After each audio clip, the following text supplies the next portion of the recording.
everyone, it's Sharonda from Payroll Waits, and today I'm going to be reviewing Chucky Season 2, Episode 1, Halloween 2. So you guys, I know, Sharonda, you just not get on this Chucky train. A couple of months ago, like you guys were telling me, Sharonda, you need to watch Chucky. It's a really good show, and I didn't listen to you guys, and I am here to apologize because I have watched the first season of Chucky. I binged it. I absolutely fell in love with it. I thought it was funny.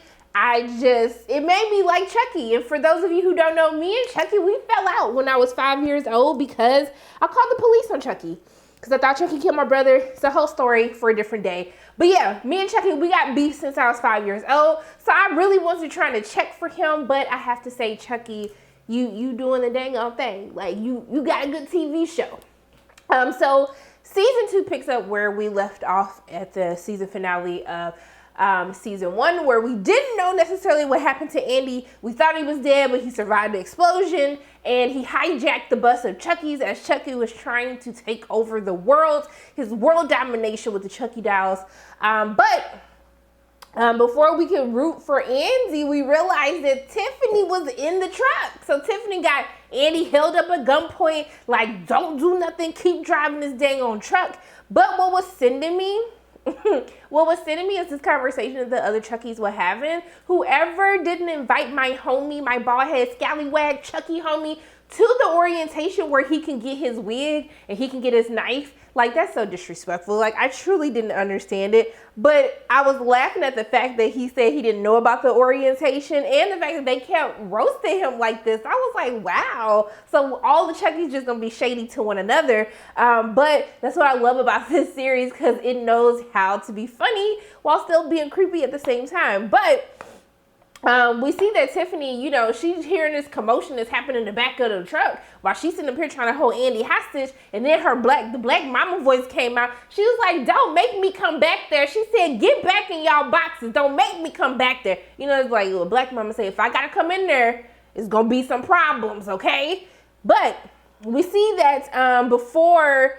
it's a funny, like, conversation that they're having, because they were like, they're looking at the guy that she's holding hostage, and they was like, hold on now, he looked familiar here, like real familiar. You know, Chucky basically split pieces of his soul into different dolls, and so they don't necessarily have all the memories, but stuff still resonates with them. And so they was like, hold on now, like, I know that who I think it is, but the name is on the tip of my tongue, but I don't know, I just know when I look at this person that I feel immediately repulsed, okay? And so we see that Andy starts, like, swerving the car and then causes Tiffany to lose the gun. He picks up the gun, he shoots Tiffany, and then they was like, that's exactly who it is. That's Andy. They was like, let's get him. And I was like, why him killing Tiffany is what triggered their memory that was him. But we saw before Tiffany actually was killed that, you know, Andy was like, they obviously don't know what you did, because remember, you know, she cut off Chucky's head. So they're like, they don't know what you did yet. So everybody in here keeping a secret, okay? But we see that after he gets rid of Tiffany and they figure out that it's Andy, they climbing on top of they like cut out of the boxes. They climbing on top of the dang old truck trying to get him. But then we see that Andy like drives the car off a cliff, but we still don't know. I'm pretty positive Andy is alive. I don't know why you would like hold that to kill Andy in the first episode of the second season. But I think that Andy's still alive, just like Jake had said later in the episode when Chucky was holding them hostage in the house, that I don't believe you. I'm pretty positive that he's still alive, but he was able to kill not all, but most of the Chucky dolls, which leads Chucky to go on this quest to take out the trio of kids. But we see, after all of this, we see that it goes to Jake, who is 6 months later, and Jake is saying goodbye to Devon. And I was like, oh my goodness, what's going on? Like, y'all breaking up, but it looks like he's moving away. And so it's 6 months later, and they look so cute together, but he has like a new foster family, and they're moving 2 hours away. The little boy who did become annoying after a while, and I was very happy that Chucky called that out. But he tells him bye. He shakes his hand because he's like, they're watching. And I was like, hold on, your raggedy foster parents don't know that they don't like you being gay? Is there, like, you sure you want them to be your foster parent at this point in time? So they telling each other goodbye. And when they told each other that they loved him, I said, oh my, they're in love. I was like, look at Jake and Devon. Look how far their relationship progressed the whole first season. I'm like, clearly y'all both like each other. Go ahead and get your man. But now they saying, I love you to one another. So I was, my little heart for them. So they said their goodbyes, and then he's getting in the car, and then they started driving off. And then Devon comes and he was like, Jake, wait. And then he's like, stop the car. And then he jumps out, and then they run to each other, and they kiss each other. And I was just like, look at my babies. They being bold and saying, we don't care what anybody else think. That's my man, and I'm going to kiss my man before I leave. And then he was like, they're watching. He's like, I don't care. Then the little kid was like, holy secret identity. And I was like, okay, it was cute in that moment, but then the parents looking at them crazy. Clearly the parents have some issues with this. And I really hate that, because I really hope that kids aren't going through this a lot. Being adopted by parents and actually finding a home, but then realizing that they don't accept you for who you really are. And then we kind of get insight to that's how this is affecting Jake, when they're like, oh, I'm gonna see you next weekend. And we see that Jake's foster parents are trying to keep him and Devon apart because they don't agree with the fact that he is gay, and they don't approve of Jake's relationship with Devon. So we cut to Halloween. That's a 6-month time jump. 6 months later, and we see that it's Halloween in Salem, New Jersey, where Jake and his foster family now lives. We see that they were following this person who's like dressed like Chucky, and then they like knock on the bell, they ring the doorbell, and then when Jake opened the door, baby, he slammed that door so quick. Like, I know you lying, but it was a little kid who looks like Chucky. He had the wig, it had the little striped shirt with the overalls, but he was actually a clown. But the way that he scared him, like, he really did scare him for real. He had him shook. I was dying laughing. But we see that Devon ends up calling him, and he's supposed to actually go back to visit Devon for Halloween. And Devon's like, I'm sitting over here slaving over a hot stove, and your raggedy behind is still in Salem, New Jersey. What is happening? And he was like, they didn't want me to come, child, because you know they don't like us. But I was like, you couldn't tell he's slaving over this stove, cooking this meal for you, trying to be nice. You couldn't even tell him. Like, that was so disrespectful, Jake. Don't disrespect people's time, because time is something that you can never get back, okay? But I thought it was really cute when his little brother was so happy that he had made the costumes, and he was like real superhero. So, and I was like, I love this so much. But clearly things are rocky, because he's like, I haven't seen you in 6 months. Like, what's going on? Like, what's going on with your parents? You bought a bus ticket. This is becoming too much. But in the midst of all of this, he's getting this random phone call for someone asking for Tamara. And he was like, child, who is Tamara, and why you keep calling my phone? And then he was like, well, I just wanted to make sure that you were home by yourself, and that your boyfriend, make sure you were at home alone with your brother, and that your boyfriend was at home by himself. And I said, hold on now, how you know that? And then Jake goes to open the door to see like what's happening, like, cause he heard the doorbell ring, but nobody's there. So now I'm starting to get a little shook. Jake's starting to get a little shook. And then they see that the person FaceTimes both Devon and Jake, and then they show that he is at Lexi's house, because Caroline answers the door, and he was like, I'm a ghost from Halloween past. And then he was like, I have to use the bathroom. I said, now, Caroline, if you let this little boy up in here, you saw the little doll hand when he rang the doorbell, so you knew it was Chucky. I was like, Caroline, if you let this little doll up in this house to use the bathroom, I'm going to freaking lose it. But what happens? She lets him in. He's showing them on FaceTime walking all through the house. Then they find Lexi. Lexi about to get her back broken in by whoever she's sitting up here kissing. But this entire scene with Lexi and this dude sent me for multiple reasons, okay? So in the midst of all of this, of course, Devon calls the police. Jake's trying to text and call. Nobody's answering the phone, because once again, Lexi's trying to get her back blown out. So Lexi's having this conversation with this dude, and he was like, you know, your first time is supposed to be something special, and I really like you. Like, he's really into her. Like, I respect you. But then she was like, she started taking a hit of coke, It looked like coke, whatever. She was snorting something. I said, Lexi, huh? And then she was like, do you want to hit? And he was like, yes. And I said, sir, I thought you was literally just having a whole conversation on how this should be, like, having sex with someone should be something very special. And how is someone going to be very special when you coked out the entire time? Like, this not making sense to me. What you saying is not matching your actions, sir. But in the midst of all of this, before they could really get it on, and clearly she was not interested in this boy at all. So clearly she's going through it. She's doing drugs. She's been heavily affected by all of the things that happened in season 1 with her family, losing her dad and all this crazy stuff. But the police jump in before they can even get busy. Now, this is the part that sent me, okay?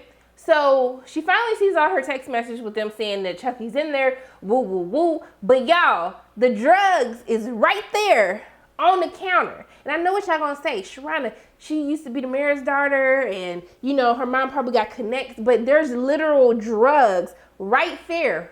So they have this whole conversation telling her why she's there, and then she realizes that Caroline let somebody in the house, and so now she's freaked out because Chucky's probably still in the house. So she asks the officers, can they stay with them until their mother comes home so they will be safe, and they let the boy go. But still, no one saw the drugs on the counter. What type of cops right now do we have? And the kids didn't even try to hide it. They didn't try to like fling it to the other part of the room. Nothing whatsoever. So I was just really confused by all of that. And I know y'all probably like, Sharana, that's not the point of the show.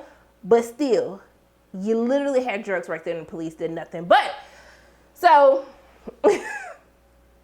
after she sees all of this, we see that we cut to her being in therapy with her mom. Her mom is just as trash as ever. And y'all, I'm late to this. So like me finding out that not only is that Nathan's mom from One Tree Hill, if y'all go back to my time when One Tree Hill was on, that was Nathan's mom in the show. But then the fact that Lexi and her mom, like their real mother and daughter in real life, I thought that was like, mind blown. Okay, sorry, I just had to have that because all of this is new to me.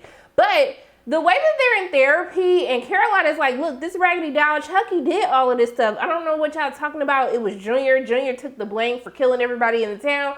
But she was like, y'all, you got it all wrong. It was Chucky. And she was like, Lexi, tell them the truth. And Lexi's like, girl, I don't know what you're talking about. It was Junior. I don't have time for this. They're not going to be looking at me like I'm crazy. But the fact that her mother blamed her, she was like, I just can't believe my daughter will bring somebody like that into our lives. And then blamed her for losing the election. I said, now, ma'am, there is no way that after all them people died that you're going to be able to, A, keep your job, and B, that anybody was ever going to vote for you to be mayor again. And the fact that you're running again is really sending me because clearly you have not learned your lesson. But the part of the therapy session that really took me out is when the therapist got the bright idea to help fix Caroline's phobia of dolls. And essentially she gives her this creepy ass looking doll that's dressed like a bride. And I was like, I know you effing lying. And the look on Caroline's face when she brought this doll and said, hey, do you want to take this doll home with you? And then she looked at her mama like, bitch, you finna let her give me this damn doll and I've been telling you the last doll that I had killed everybody. You really finna let her do this? The way that Caroline looked so shook the entire time, she was so uncomfortable. I was like, somebody please come save my friend because I just do not understand this, okay? But what also I was confused about, so if all this stuff happened, why are you still leaving your kids at home by themselves? Like, honestly, I just want to call the Department of Child Protective Services, and I just want to have Lexi and Caroline removed from their mother's care because she's trash. She's a terrible parent. But then you have them doing this whole interview, and child, she got this doll. The way she holding this doll, like I'm just here so I don't get fined, so I can keep a roof over my head. That's the only reason I'm holding this doll right now. I was dying the entire time. But the way that this reporter came with the receipts for her, because the way that she was so delusional about like, girl, the people kicked you out of office. You really think they finna vote for you again? And the delusions that she have is like on another level that like, I need to be at that level with her because I would not have a care in the world if I had the delusion of Lexi and Caroline's mother. But when he asked Caroline, he was like, what happened to Chucky? And then she was like, how you know about Chucky? And then he was like, girl, you was holding Chucky. You said Chucky told you to kill your mama. He had all the receipts. Like, does this doll tell you to do things too?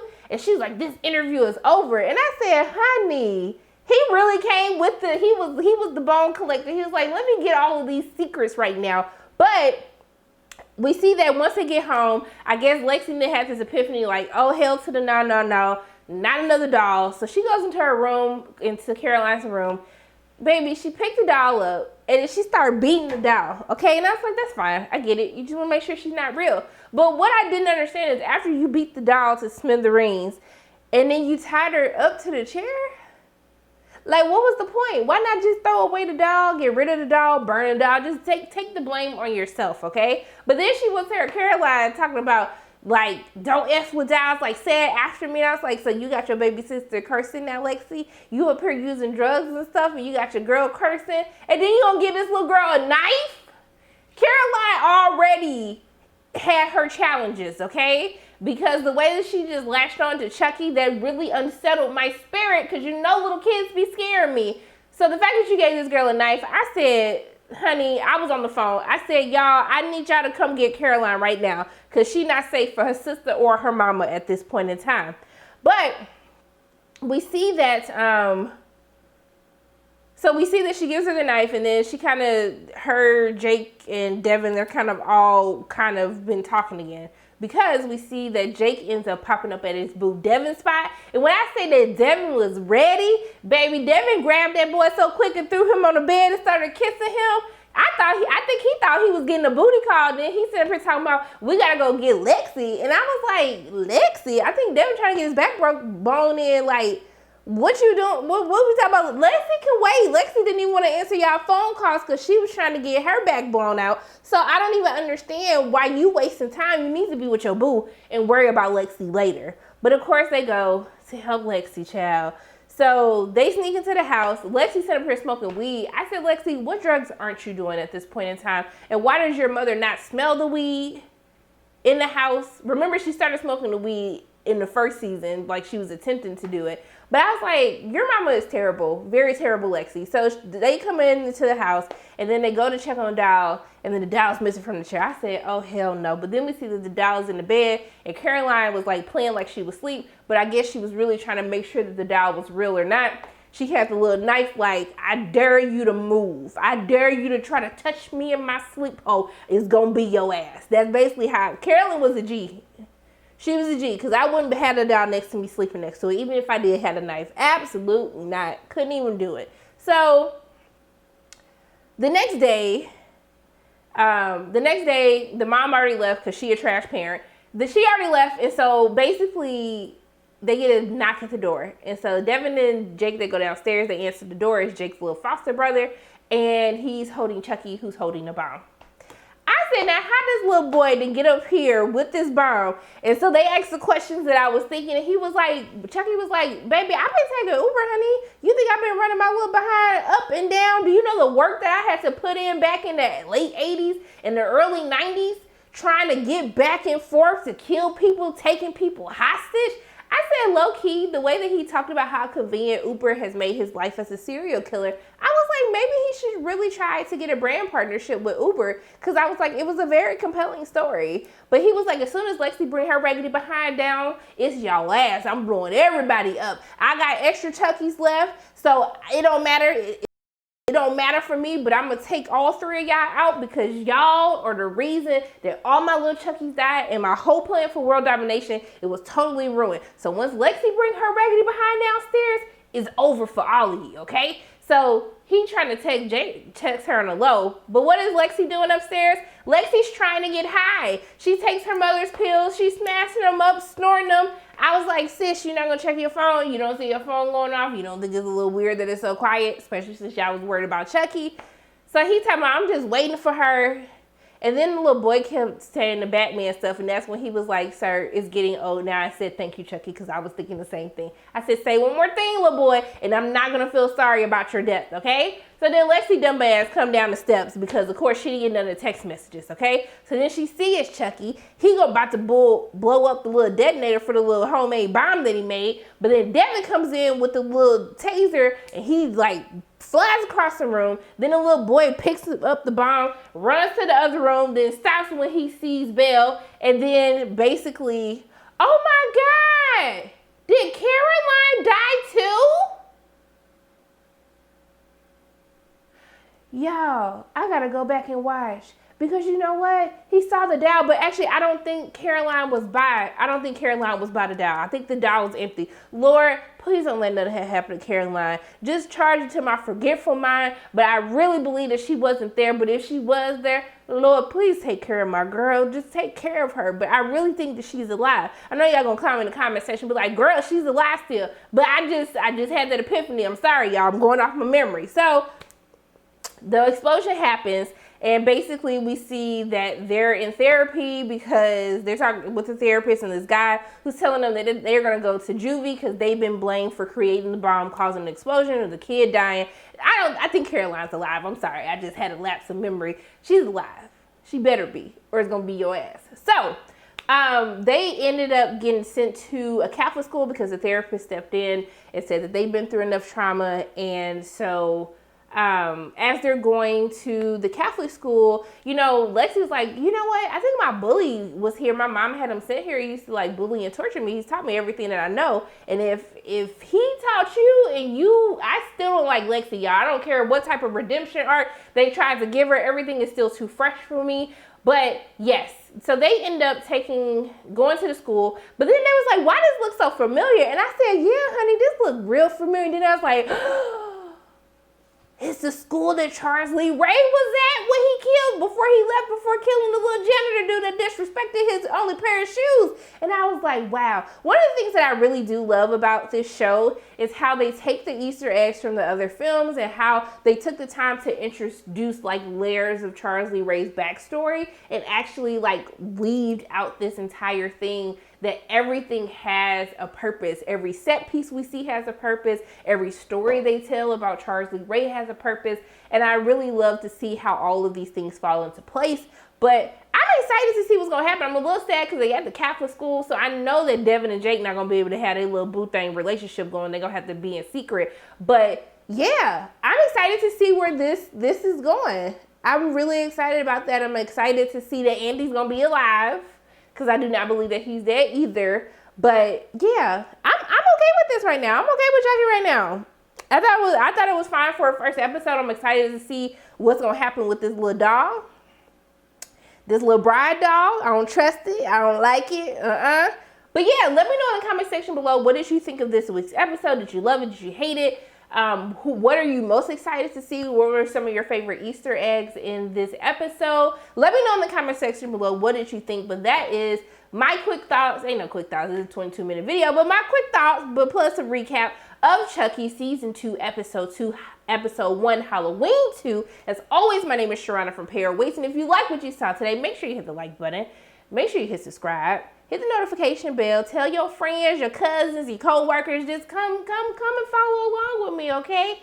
But I love you guys 3,000, and until I see you again, bye.